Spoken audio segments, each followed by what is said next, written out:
Welcome to Luca is a Billionaire, where the only thing I invest in is your answers. In this video, I will show how to make pesto spread. Start by gathering fresh basil, garlic cloves, pine nuts, grated parmesan, olive oil, salt, and lemon. Wash and dry basil thoroughly to prevent watery pesto. Prep garlic and toast pine nuts lightly for deeper flavor. Measure ingredients roughly before blending so texture is even.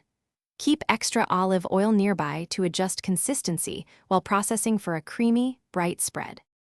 Combine basil, garlic, pine nuts, and parmesan in a food processor or blender and pulse to create an even base.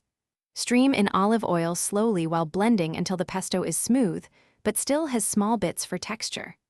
Stop to scrape the sides and taste for salt and lemon balance frequently.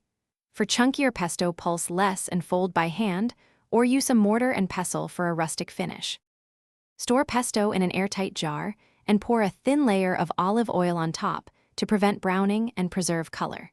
Refrigerate for up to 5 days or freeze in ice cube trays for convenient single portions that thaw quickly. Thaw in the fridge or stir frozen cubes directly into warm pasta for instant sauce. Use pesto as a spread on sandwiches, a sauce for grilled meats, or a vibrant dressing for roasted vegetables. Thanks for watching and please subscribe. It's the best investment you'll ever make.